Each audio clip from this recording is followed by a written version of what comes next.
नमस्कार मित्रों, आप सबका फिर से स्वागत है एक और नई वीडियो में। एक साधु वर्षा के जल में प्रेम और मस्ती से भरा चला जा रहा था। इस साधु ने एक मिठाई की दुकान को देखा जहां एक कढ़ाई में गर्म दूध उबाला जा रहा था, तो मौसम के हिसाब से दूसरी कढ़ाई में गरम गरम जलेबियां तैयार हो रही थी।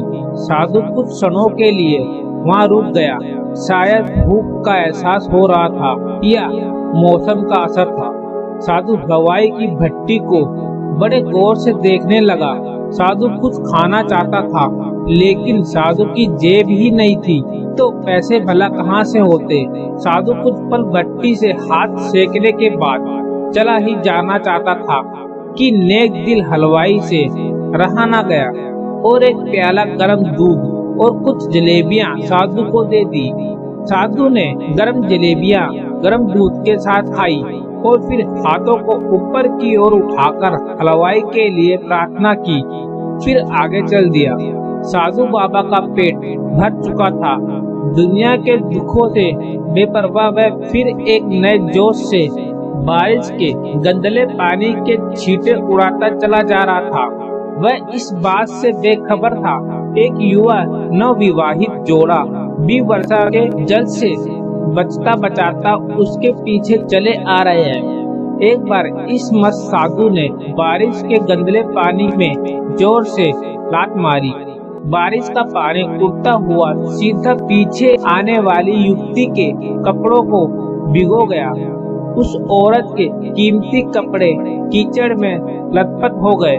उसके युवा पति से यह बात बर्दाश्त नहीं हुई, इसलिए वह आस्तीन पकड़कर आगे चढ़ा और साधु के कपड़ों से पकड़कर कहने लगा, अंधा है, तुमको नजर नहीं आता? तेरी ये हरकत की वजह से मेरी पत्नी के कपड़े गीले हो गए और कीचड़ से भर गए। साधु हक्का बक्का सा खड़ा था, जबकि इस युवा को साधु का चुप रहना नाखुशगवार गुजर रहा था।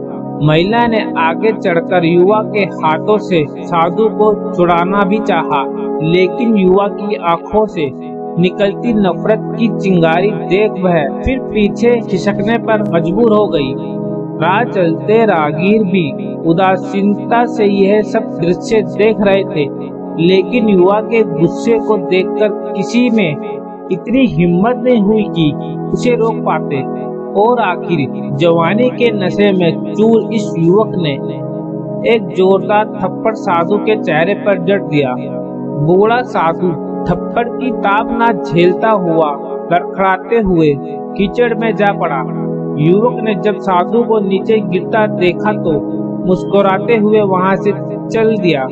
बूढ़े साधु ने आकाश की ओर देखा और उसके होठों से निकला, वाह मेरे प्रभु, कभी गरम दूध जलेबियां और कभी गरम थप्पड़, लेकिन जो तू चाहे मुझे भी वही पसंद है।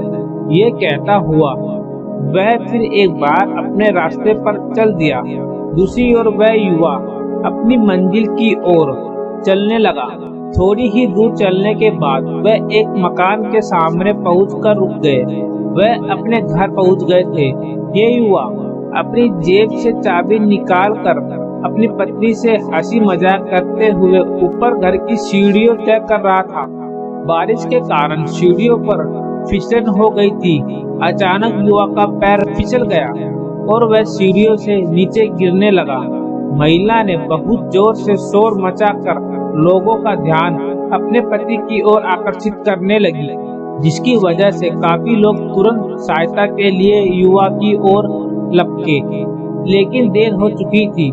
युवा के सिर पर गंभीर चोट के कारण कुछ ही देर में उस नौजवान युवक की मृत्यु हो गई।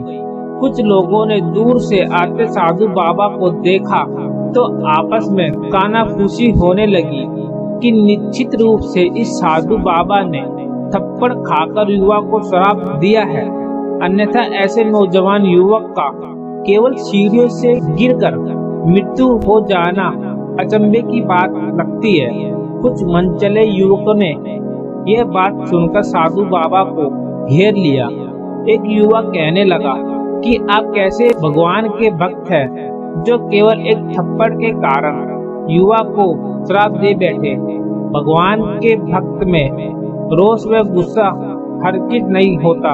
आप तो जरा सी असुविधा पर भी धैर्य ना कर सके। साधु बाबा कहने लगा, भगवान की कसम, मैंने इस युवा को शराब नहीं दिया। अगर आपने शराब नहीं दिया तो ऐसा नौजवान युवा सीढ़ियों से गिरकर कैसे मर गया? तब साधु बाबा ने दर्शकों से एक अनोखा सवाल किया कि आप में से कोई इस घटना का चश्मदीद गवाह मौजूद है? एक युवा ने आगे बढ़कर कहा, हाँ, मैं इस बात का चश्मदीद गवाह हूँ। साधु ने अगला सवाल किया, मेरे कदमों से जो कीचड़ उछला, क्या उसने युवा के कपड़े को गंदा किया था? युवा बोला, नहीं, लेकिन महिला के कपड़े जरूर खराब हुए थे।